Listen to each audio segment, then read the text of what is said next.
कैसे हैं आप सब? आई होप सभी बहुत अच्छे होंगे।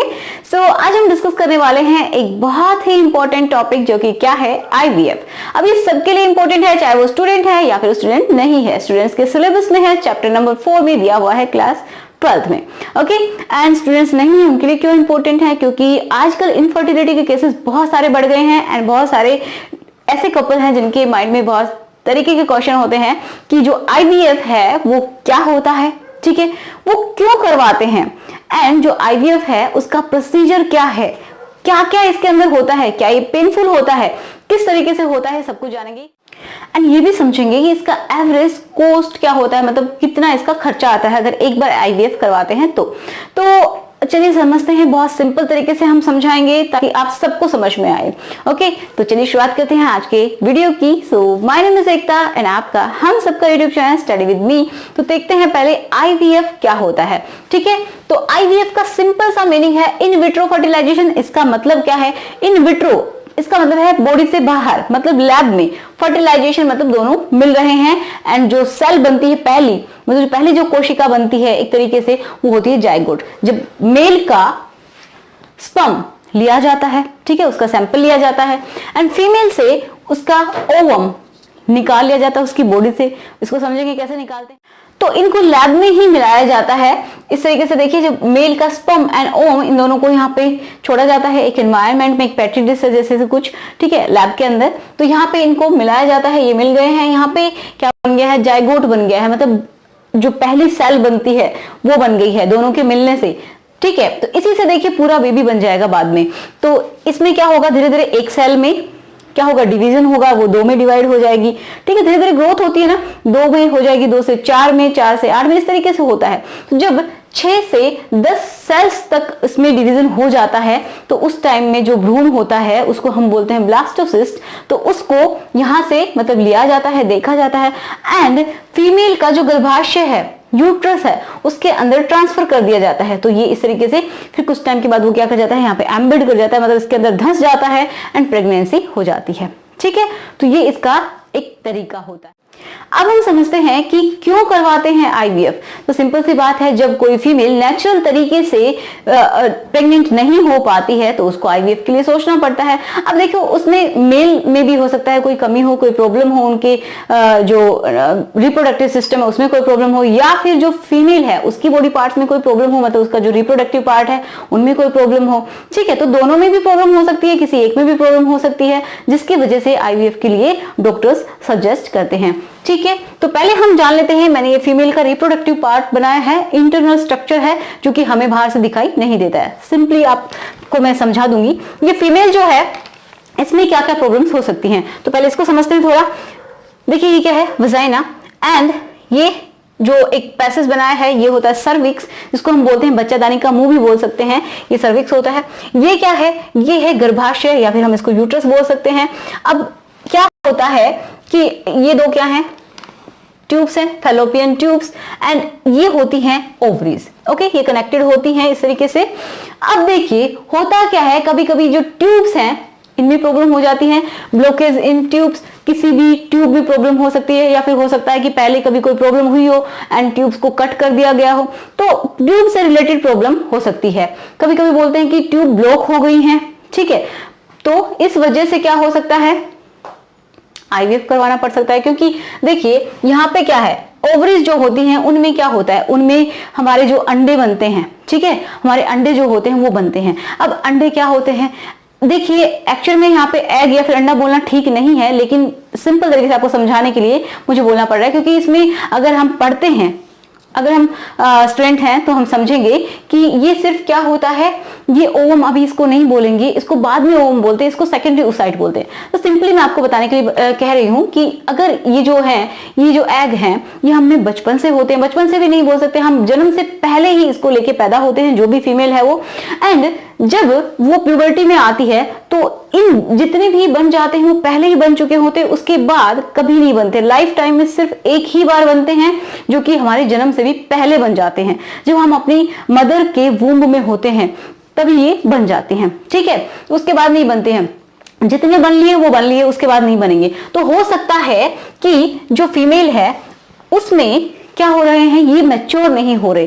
तो मैच्योर कब होते हैं, जब हम प्यूबर्टी में होते हैं, जब हमारा मेंस्ट्रुअल साइकिल चलता है, तो उस टाइम में एक एक जो ओवा होता है वो मैच्योर होता है, मतलब फॉलिकल मैच्योर होती है, उसमें से ओवा निकलता है, ठीक है, जो कि इन फैलोपियन ट्यूब में आता है, ठीक है, इनके थ्रू पकड़ के लिए लेके जाया जाता है एंड इनमें आता है एंड यहाँ से स्पर्म एंटर करता है एंड यहाँ पे क्या हो जाता है, फर्टिलाइजेशन हो जाता है। ये किसी में भी हो सकता है, ठीक है, तो ये नेचुरली होता है। बट अगर ये जो फॉलिकल्स हैं यहाँ पे जो हम बोल रहे हैं जो ओवा हैं, अगर वो मैच्योर ही नहीं हो रहे हैं, बन तो रहे हैं, ठीक है, मेंस्ट्रुअल साइकिल भी चल रहा है, लेकिन किसी रीजन की वजह से, किसी कारण की वजह से ये क्या हो रहे हैं, पूरी तरीके से मैच्योर नहीं हो पाते हैं। जितना इनका साइज होना चाहिए, इनका साइज जो मैच्योर है, मैच्योरिटी का साइज है वो अराउंड होना चाहिए 15 mm टू 22 mm तक इनका साइज होना चाहिए फॉलिकल्स का।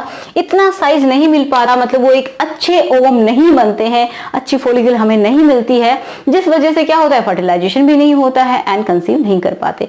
हो सकता है ट्यूब्स में प्रॉब्लम हो गई हो, तो भी क्या होगा, ये आगे ही नहीं जाएगा, ठीक है, तो स्पर्म एंड ओवम का मिलना ही नहीं होगा, तो फर्टिलाइजेशन कैसे होगा एंड भ्रूण कैसे बनेगा। समझ पा रहे हैं इस चीज को? तो ये प्रॉब्लम्स हो सकती हैं किसमें, फीमेल में, ठीक है। एक और रीजन हो सकता है इनफर्टिलिटी का कि जो फीमेल है अगर उसमें एंडोमेट्रियोसिस है, देखिए बहुत ही खतरनाक मैं इसको बोलूंगी बीमारी है। अगर आप चाहते हैं इसके लिए वीडियो तो मैं इसका वीडियो जरूर बनाऊंगी। तो हो सकता है इसको एंडोमेट्रियोसिस हो गया हो, जिसकी वजह से भी इनफर्टिलिटी के चांसेस बढ़ जाते हैं, ओके, एंड नेचुरल तरीके से वो फीमेल कंसीव नहीं कर पाती है। ओके, समझ पा रहे हैं फीमेल का, ये समझ में आ गया होगा कि ये प्रॉब्लम हो सकती हैं। अब मेल में क्या प्रॉब्लम्स हो सकती हैं? मेल में लो स्पर्म काउंट हो सकता है, मतलब कि जब एक मेल क्या करता है, जो इजैकुलेट करता है, ठीक है, जो अपने स्पर्म्स को बाहर निकालता है, तो इसमें सिर्फ स्पर्म्स नहीं होते हैं, क्या होता है, सीमन होता है। इसको कंप्लीट को हम क्या बोलते हैं, सीमन बोलते हैं। अब सीमन क्या है, सीमन क्या होता है कि जिसमें स्पर्म प्लस जो लिक्विड होता है, ठीक है, मतलब स्पर्म एंड लिक्विड, जो लिक्विड जिसके अंदर होता है, तो उसको हम बोलते हैं क्या, सीमन। अब ये जो स्पर्म्स हैं इस लिक्विड के अंदर, लिक्विड क्यों होता है, इनका एक तरीके से खाना होता है, इनको न्यूट्रिएंट्स मिलते हैं एंड उसको मतलब जो स्पर्म्स हैं उनको तैरने में सहायता मिलती है, ठीक है, मतलब उनको मोटिलिटी मिलती है, तो इसलिए ये लिक्विड होता है। ये बहुत ही न्यूट्रिशियस होता है स्पर्म्स के लिए, तो इसको हम बोलते हैं सीमन। तो अगर ये जो सीमन है इसके अंदर जो स्पर्म्स प्रेजेंट होते हैं, ये स्पर्म्स होते हैं, ये स्पर्म्स जो हैं इनका नंबर अगर 200 से 300 मिलियन है, ठीक है, पर इजैकुलेशन, तो क्या है कि ये नॉर्मल स्पर्म काउंट है, ठीक है, ये बिल्कुल हेल्दी मेल है एंड इसके जो स्पर्म का काउंट है वो बिल्कुल नॉर्मल है। लेकिन अगर ये इससे कम हो जाए, कितना कम हो जाए, ये बचे अराउंड 39 मिलियन पर इजैकुलेशन, मतलब जब कोई मेल इजैकुलेट करता है, जब अपने सेमन को बाहर निकालता है, तो उसको हम बोलते हैं इजैकुलेशन। तो उसमें अगर 39 मिलियन से भी कम प्रेजेंट हैं स्पर्म्स, ठीक है, कम प्रेजेंट हैं, तो उसको हम बोलते हैं लो स्पर्म काउंट। अगर ml में भी दिया हुआ होता है, तो ml में अगर मैं आपको समझाऊं तो ये क्या हो जाएगा,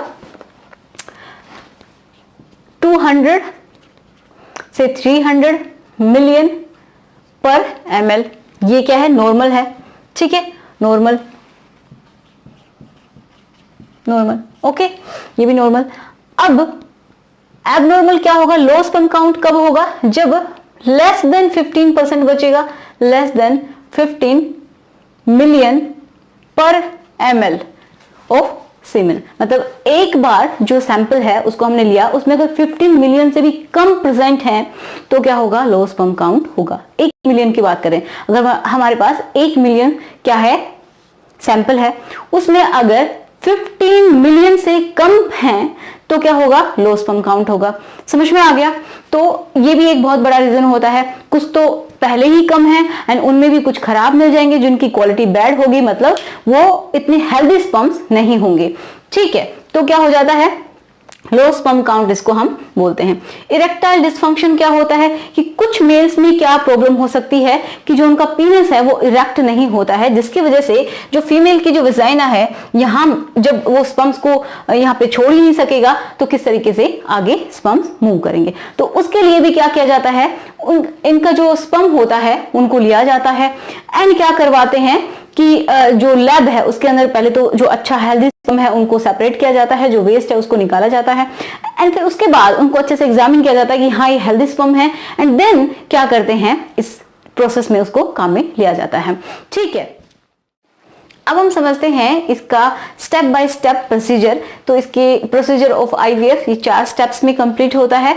पहला क्या है, ओवेरियन हाइपर स्टिमुलेशन, मतलब जो ओवरीज होती हैं जहाँ पे हमारे एग्स प्रेजेंट होते हैं या फिर हम बोल सकते हैं जहाँ पे ओवम बनते हैं, फॉलिकल्स बनती हैं, आपको समझ में आ गया होगा। तो उनको हाइपर स्टिमुलेट किया जाता है। मतलब क्या हुआ कि नॉर्मली क्या होता है कि 1 या 2 जो ओवा होते हैं, जो फॉलिकल होती है वो पूरी तरीके से मैच्योर होती हैं एंड वो आती हैं एंड देन प्रेगनेंसी होती है। ओके, नॉर्मली ऐसा होता है। बट इसमें क्या किया जाता है कि इंजेक्शंस दिए जाते हैं, जो भी फीमेल है उसको इंजेक्शंस दिए जाते हैं, जिसकी वजह से क्या होगा, मोर देन 2 to 3 क्या हो जाएंगे, जो फॉलिकल्स हैं वो मैच्योर होंगी। मतलब हो सकता है कि 5-6 या फिर 6-7 जो फॉलिकल्स हैं वो मैच्योर हो जाए। मतलब ज्यादा फॉलिकल्स को मैच्योर करना है, नंबर में भी एंड साइज में भी अच्छे तरीके से वो मैच्योर हो जाए। इसलिए क्या करते हैं, इंजेक्शंस दिए जाते हैं हॉर्मोन्स के, ताकि क्या हो जाए, ओवरीज में ज्यादा मैच्योरेशन हो जाए। किनका, ओवम का। ओके, ज्यादा नंबर में भी एंड उनका साइज भी परफेक्ट हो। तो इसलिए क्या करते हैं, पहले ओवरीज को स्टिमुलेट किया जाता है। दूसरा क्या है, अब जो स्टिमुलेट हो चुकी है उनको बाहर भी तो निकालना है बॉडी से, फिर उनको बॉडी से बाहर निकाला जाता है। ठीक है, फिर क्या करते हैं, फर्टिलाइजेशन करते हैं, उन दोनों को मिलाया जाता है। किनको, कि मेल के क्या करते हैं, स्पर्म को ले लिया जाता है, उनका सैंपल ले लिया जाता है, उनमें से जो अच्छे जो स्पर्म होते हैं उनको मशीन्स की हेल्प से, जो मशीनें होती हैं उनकी हेल्प से क्या करते हैं, अलग किया जाता है एंड देन क्या करते हैं, उनको लैब में मिलाते हैं। ठीक है, फिर क्या करते हैं, ये फर्टिलाइजेशन हो जाता है, फिर क्या बन जाता है, वो एम्ब्रियो बन जाएगा। एम्ब्रियो बनने के बाद क्या करेंगे, एम्ब्रियो का ट्रांसफर करेंगे। तो ये हम सब कुछ बहुत ही अच्छे से समझेंगे। तो पहला हम जान लेते हैं ओवेरियन स्टिमुलेशन क्या है। तो इस कैलेंडर की हेल्प से हम समझते हैं, जैसे कोई भी मंथ है किसी फीमेल का एंड उसका 28 दिन का साइकिल है, जैसे इस तरीके से उसके पीरियड्स जो है वो रिपीट होते हैं। ओके, तो मान लीजिए कोई फीमेल है जो कि जिसका पीरियड स्टार्ट हुआ, जो ब्लीडिंग टाइम होता है वो स्टार्ट हुआ 1 को। ठीक है, तो मेंस्ट्रुएशन स्टार्ट हो गया। ठीक है, स्टार्ट 1 तारीख को हुआ। उसके बाद या तो 1 को या फिर 2 तारीख को बुलाया जाता है। ठीक है, डॉक्टर से मिला जाता है एंड डॉक्टर इंजेक्शंस देना शुरू कर देता है। या तो हो सकता है कि 2 से ही शुरू कर दे इंजेक्शंस देना, या फिर हो सकता है 3 से शुरू करे एंड ये 10 to 12 डेज तक दिए जाते हैं एंड बीच बीच में भी अल्ट्रासाउंड करके देखा जाता है कि क्या कंडीशंस हैं, मतलब और भी ज्यादा डोज बढ़ाया जाए या फिर कम किया जाए या फिर सही अमाउंट में दिया जा रहा है, इसको कंटिन्यू किया जाए, कितने टाइम के लिए कंटिन्यू किया जाए। ठीक है, तो एवरेज 10 से 12 दिन तक क्या किया जाता है। अगर हम यहाँ से शुरू करते हैं तो यहाँ से जैसे इंजेक्शंस देना शुरू कर दिए तो 10 to 12 डेज के लिए देते हैं। इस टाइम में जब मेंस्ट्रुएशन का, जब हमारे पीरियड का जो फर्स्ट डे या फिर सेकंड डे होता है उस टाइम से ही शुरू कर दिए जाते हैं। तो जैसे सेकंड डे से शुरू किया एंड 10 डेज हम काउंट कर लेते हैं, 1 2 3 4 5 6 7 8 9 10 एंड 11 12। मान लीजिए यहाँ तक 12 डेज के लिए इंजेक्शंस दिए। अब ये जो इंजेक्शन है ये डेली लेने होते हैं। ठीक है, ये किसी नर्स की हेल्प से या फिर जहाँ पे जिसका इलाज चल रहा है वहीं पे जाके हॉस्पिटल में इंजेक्शंस लिए जाते हैं। तो देखो, मतलब जब 36 हम बोल सकते हैं 36 आवर्स से पहले, मतलब जिस दिन एग्स को निकालना होता है उससे 36 घंटे पहले एक ऐसा इंजेक्शन दिया जाता है कि उसको हम बोलते हैं ट्रिगर इंजेक्शन। उसकी हेल्प से क्या होता है कि जो फॉलिकल्स हैं वो बिल्कुल रेडी हो जाती हैं निकलने के लिए, मतलब बिल्कुल मैच्योर हो चुकी हैं, वो निकलने के लिए रेडी हो जाती हैं एंड उनको फूटने से पहले, मतलब उनके रप्चर होने से पहले ही उनको निकाल लिया जाता है। तो मतलब 36 घंटे के बाद, जैसे आज क्या किया, एग रिट्रीव कर लिया। ओके, इसे 12 को दिया एंड इस तरीके से ये 36 घंटे हो जाएंगे। तो उसके 36 घंटे के बाद में क्या करते हैं, एग्स को निकाल लिया जाता है। तो आज मान लीजिए 14th डे जो है, इस दिन एग रिट्रीवल किया गया। ठीक है, तो एग रिट्रीवल कैसे करते हैं एक बार देख लेते हैं। तो अब हम समझते हैं कि इन एग्स को किस तरीके से बाहर निकाला जाता है, इस डायग्राम की हेल्प से समझ लेते हैं। तो देखिए इसमें क्या होता है, पहली बात तो ये अल्ट्रासाउंड की गाइडेंस में होता है। ओके, एंड यहाँ पे क्या करते हैं कि एक निडल जो होती है, इस तरीके से एक निडल जो होती है उसको, एंड साथ में अल्ट्रासाउंड भी होता रहता है, देखते रहते हैं कि कितने जो फॉलिकल्स हैं वो उनको बाहर निकाल लिया गया है। तो इस तरीके से वजाइना की ये जो दीवार है इससे होते हुए एंड ओवरीज के अंदर इसको इंसर्ट किया जाता है।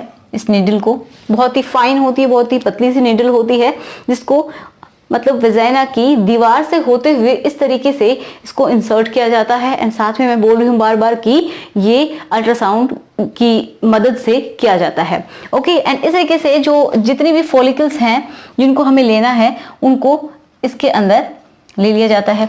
तो ये दोनों में सेम किया जाता है, पहले किसी से भी एक ओवरी से करेंगे, फिर दूसरी ओवरी से इसी तरीके से जितनी भी जो मैच्योर फॉलिकल्स हैं उनको इसके अंदर ले लिया जाता है। ओके, इस तरीके से इसके अंदर निकाल लिया जाता है। तो ये जो प्रोसेस होता है ये 10 to 15 मिनट्स तक चलता है। एंड इसमें जो फीमेल होती है उसको बेहोशी की हालत में ही रखा जाता है, क्योंकि इसमें थोड़ा टाइम भी लगता है, 10 to 15 मिनट्स लगती हैं एंड थोड़ा सा पेनफुल भी है, क्योंकि जो वजाइना की दीवार है उसको यहाँ से इसको इंसर्ट किया जाता है। ठीक है, तो ये होता है एग्स को रिट्रीव करने का तरीका, एग्स को बाहर निकालने का तरीका, लेकिन ये बेहोशी की हालत में किया जाता है। आई होप समझ में आ गया होगा। तो अब क्या करते हैं, 14th डे को ही क्या करेंगे, एग रिट्रीवल के बाद ही इसका फर्टिलाइजेशन भी करवाना जरूरी है, क्योंकि जो एग है वो बहुत टाइम के लिए जिंदा नहीं रह सकते। ठीक है, जो एग बाहर आ गए हैं, निकाल लिया है उनको, तो क्या करेंगे उसी दिन जो उसका पार्टनर है, जो मेल है, उसके स्पर्म का भी सैंपल ले लिया जाएगा एंड उसमें से जो अच्छे स्पर्म्स होंगे वो मशीन की हेल्प से देखा जाएगा एंड उस सैंपल को लेके लैब में क्या करवाते हैं, उसका फर्टिलाइजेशन करवा देते हैं। ठीक है, तो इस दिन क्या हो जाता है, फर्टिलाइजेशन होता है। ठीक है, एग रिट्रीव कर लिए जाते हैं, प्लस में स्पर्म भी ले लिए जाते हैं मेल से एंड क्या हो जाता है, फर्टिलाइजेशन। तो इस दिन क्या होता है, 0 डे भी बोला जाता है, 0 डे किसका, एम्ब्रियो का। अब 0 डे ऑफ एम्ब्रियो है, मतलब उस दिन जो एम्ब्रियो बना है, मतलब फर्टिलाइजेशन के बाद क्या होगा, जाइगोट से उसमें डिवीजन शुरू हो जाएगा।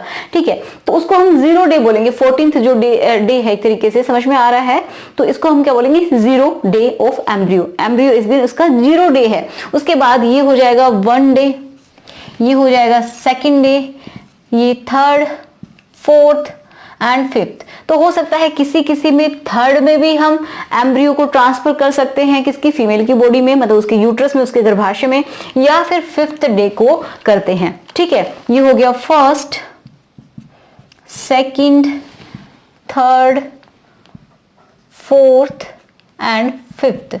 तो जो एम्ब्रियो 5 दिन तक जिंदा रह सकता है वो एम्ब्रियो बहुत अच्छा होता है। तो 5th डे को क्या कर देते हैं, मोस्टली 5th डे को ही क्या होता है, ब्लास्टूला होता है। ब्लास्टूला इस स्टेज में, मतलब जो एम्ब्रियो होता है 6 से 10 सेल की स्टेज तक पहुंच जाता है एंड ये एक बहुत ही अच्छा एम्ब्रियो माना जाता है। तो उस टाइम में जो एम्ब्रियो है तो उसको ट्रांसफर किया जाता है फीमेल की बॉडी में। यहाँ पे सिर्फ एक एम्ब्रियो नहीं होता है, काफी सारे एम्ब्रियोज को तैयार किया जाता है, ताकि अब की बार अगर आईवीएफ सक्सेसफुल नहीं रहा तो नेक्स्ट मंथ या फिर उससे नेक्स्ट मंथ भी काम में लिया जा सके। ओके, तो ये इस दिन क्या कर दिया जाता है, ट्रांसफर कर दिया जाता है। तो इसको भी समझ लेते हैं कि किस तरीके से एम्ब्रियो को ट्रांसफर करते हैं फीमेल की बॉडी में। अब इस डायग्राम के हेल्प से हम समझेंगे कि किस तरीके से जो एम्ब्रियो है उसका ट्रांसफर किया जाता है फीमेल की बॉडी में। तो ये जो एम्ब्रियो है, जो हमने अभी समझा कि जो ब्लास्टोसिस्ट होता है, मतलब 4 to 5 डेज में इस स्टेज में आ जाता है कि 6 to 10 सेल्स इसका डिवीजन हो चुका है तो ये एक अच्छा एम्ब्रियो समझा जाता है। तो इस तरीके से मतलब बहुत सारे एम्ब्रियो, मतलब जितने हो सकते हैं 4-5 एम्ब्रियोज को यहाँ पे बनाया जाता है एंड उनको फ्रीज भी किया जाता है कुछ एम्ब्रियोज को, कि हो सकता है इस मंथ में प्रेगनेंसी अगर नहीं हो पाती है तो नेक्स्ट मंथ दोबारा से करवा सके। तो उसके लिए भी एडिशनल चार्जेस होते हैं। तो उनका एक फ्रिज होता है जिसमें -200 डिग्री सेल्सियस में इसको रखा जाता है। फ्रीज जो किए जाते हैं, जो बाद में इनको यूज किया जा सकता है अगर पहली बार में प्रेगनेंसी नहीं होती है तब, ठीक है, मतलब नेक्स्ट आईवीएफ के लिए रख लिया जाता है। तो अब देखो ये जो एम्ब्रियो है तो ऐसे हो सकता है अगर किसी की फर्स्ट बेबी है, मतलब किसी का फर्स्ट बेबी है तो उसके लिए 2 एम्ब्रियो या फिर 3 एम्ब्रियो भी एक साथ ट्रांसफर कर दिए जाते हैं। वो कैसे किए जाते हैं कि इसमें ये जो एम्ब्रियोज हैं इनको एक इस तरीके से लोड किया जाता है कैथेटर की हेल्प से एंड इस तरीके से यहाँ पे इंसर्ट कर दिया जाता है। जो यूट्रस है, जो गर्भाशय है, ये वजाइना से होता हुआ एंड ये सर्विक्स है, इससे होता हुआ यहाँ पे छोड़ दिया जाता है, ठीक है। तो 2 से 3 एम्ब्रियोज को छोड़ देते हैं ताकि, क्योंकि इसके चांसेस 40 to 45% ही होते हैं, तो इसलिए 2 या 3 एम्ब्रियोज को छोड़ दिया जाता है गर्भाशय में एंड ये क्या कर जाते हैं, इम्प्लांट कर जाते हैं इस तरीके से, अगर प्रेगनेंसी हो पाती है तो, ठीक है, इस तरीके से इम्प्लांट कर जाते हैं। तो इसी वजह से कभी कभी ट्विंस भी बनते हैं, मोस्टली ट्विंस बनते हैं। किसी की अगर प्रेगनेंसी हो जाती है तो सोचते हैं कि एक ही बार में, क्योंकि बार बार खर्चा लगता है, पूरा प्रोसेस होता है, तो अच्छा है कंसीव अगर हो जाता है तो मोस्टली हमने देखा है कि क्या होते हैं, ट्विंस भी होते हैं। ओके, तो इस तरीके से ये क्या कर जाएंगे, बाद में इम्प्लांट कर जाएंगे। किसी की सेकंड प्रेगनेंसी है, जैसे पहले से कोई बच्चा है उसके बाद की प्रेगनेंसी है, सेकंड है, तो कोई जो कपल है वो बोल देते हैं कि हमें एक ही चाहिए, तो उसके लिए वो क्या करते हैं, एक ही एम्ब्रियो को ट्रांसफर करवाते हैं। अब एक और बात आपके माइंड में क्लियर होनी चाहिए कि हमने बताया कि बहुत सारे मतलब 4-5 एम्ब्रियोज जो रखे जाते हैं यहाँ पे, तो कुछ को फ्रीज कर लिया जाता है, मैंने बोला। तो जो फ्रीज किए जाते हैं वो एम्ब्रियो क्यों किए जाते हैं, क्योंकि नेक्स्ट जो मंथ होगा या फिर उससे नेक्स्ट मंथ होगा उसमें क्या कर सकते हैं, उनको अगेन आईवीएफ का जो ट्रीटमेंट है वो किया जा सकता है, मतलब उनको दोबारा से ट्रांसफर कर सकते हैं, ठीक है। क्योंकि जो ये मंथ होता है जिसमें ये पूरा प्रोसीजर होता है, पहले तो जो ओवरीज होते हैं उनको स्टिमुलेट किया जाता है, मतलब हॉर्मोन्स का जो लेवल है वो बहुत ज़्यादा मतलब ठीक नहीं रहता है, उतार चढ़ाव होता रहता है हार्मोनल लेवल में। तो इस वजह से जो ये मंथ होता है जिसमें ये आईवीएफ किया जाता है, तो किसी फीमेल में कंसीव नहीं भी हो पाता है, क्योंकि मैंने बताया 40 to 45% चांसेस ही होते हैं। तो इस वजह से क्या करते हैं, बाद में अगर ये दोबारा से जो फ्रीज करके जो एम्ब्रियोज को रख लिया जाता है फ्रिज के अंदर, तो उनको बाद में यूज किया जा सकता है एंड उसमें चांसेस थोड़े इसके कंपैरिजन में। अब एक बात मैंने बोली कि कुछ एम्ब्रियोज को फ्रीज करके रखा जाता है, तो ये क्यों करते हैं, तो मैंने बताया भी है कि जैसे फर्स्ट टाइम में अगर प्रेगनेंसी नहीं होती है, फर्स्ट आईवीएफ में अगर नहीं होती है तो दोबारा से किया जाता है। एंड इसका एक ये भी रीजन होता है कि जो आईवीएफ जो फर्स्ट टाइम में करवाते हैं, मतलब जैसे कि शुरुआत में ये सारा प्रोसीजर हुआ 1 मंथ में ही, क्योंकि उस टाइम में हार्मोन्स का लेवल भी बहुत ज़्यादा बढ़ा हुआ होता है, ठीक है, तो बॉडी में बहुत सारे चेंजेस हुए होते हैं क्योंकि हार्मोन्स के डोजेस दिए जाते हैं। इस वजह से नेक्स्ट मंथ तक ज़्यादा चांसेस होते हैं इन कंपैरिजन टू ये जो मंथ जिसमें सारे के सारे प्रोसीजर हुए हैं, क्योंकि बॉडी में बहुत सारे हार्मोन्स के उतार चढ़ाव चलते रहते हैं। और जब बाद में नेक्स्ट मंथ में या उससे नेक्स्ट मंथ में क्या हो जाती है, धीरे धीरे इनका लेवल सेटल हो जाता है, नॉर्मल हो जाता है एंड उसके बाद प्रेगनेंसी के चांसेस ज़्यादा हो जाते हैं। तो जो फ्रीज किए गए हैं जो एम्ब्रियो, उनको यूज किया जाता है एंड जो उनका जो कॉस्ट है, जो खर्चा है, तो वो भी मतलब जो कपल है उनसे ही लिया जाता है, क्योंकि उनके लिए ये सब किया जा रहा है। तो जो फ्रीज किया जाता है वो एम्ब्रियो भी हेल्दी होते हैं, ऐसा नहीं है कि वो खराब हो गए हैं, वो भी बिल्कुल हेल्दी होते हैं, जबकि मैं कहूंगी कि वो और भी ज़्यादा अच्छे हैं, क्योंकि जब तक कि जो फीमेल की बॉडी है वो नॉर्मल हो जाती है एंड देन चांसेस ज़्यादा होते हैं प्रेगनेंसी के। तो आई होप आपको समझ में आ गया होगा। एंड जो फीमेल की बॉडी में जब ट्रांसफर करते हैं तो वो बिना किसी बेहोशी के किया जाता है, क्योंकि इसमें कोई पेनफुल ये प्रोसेस नहीं है, सीधा बस यूट्रस के अंदर उसको इंजेक्ट किया जाता है, उसको छोड़ा जाता है एम्ब्रियोज को। ओके, तो ये समझ में आ गया। उसके बाद क्या हो जाता है, अगर प्रेगनेंसी हो जाती है तो क्या करते हैं, इसके बाद टेस्ट करके देखा जाता है। कब, इसके 10 to इसके आगे जो 10 to 15 डेज हैं, उसके बाद क्या करते हैं 1 2 3 4 5 6 7 8 9, नेक्स्ट मंथ शुरू हो गया जैसे 9 10, ठीक है, इस तरीके से। तो हो सकता है कि वो यहाँ तक एंड तक आते आते यहाँ पे इसका टेस्ट करके देखा जाएगा, मतलब 10 to 11 डेज में कि प्रेगनेंसी हो गई है या नहीं हो गई, मतलब अल्ट्रासाउंड करके देखा जाता है। तो ये एक प्रोसीजर होता है।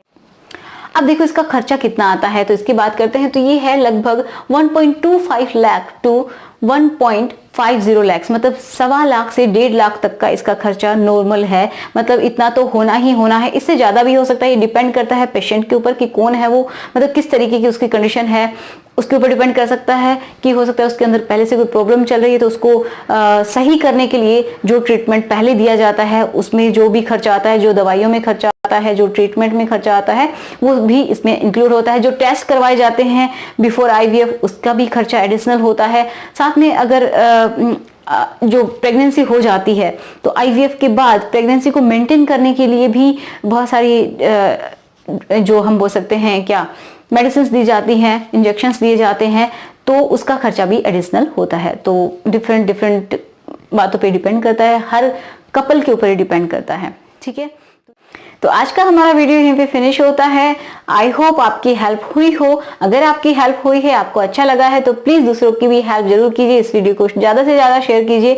एंड अगर आपके मन में कोई क्वेश्चन है तो मुझे आप कमेंट बॉक्स में कमेंट कर सकते हैं, या फिर अगर आप लाइव जो प्रीमियर चलता है, लाइव नहीं सॉरी प्रीमियर जो चलता है उसमें आप लाइव चैट कर सकते हैं, तो आप मुझे चैट बॉक्स में भी लिख सकते हैं। So thanks for watching.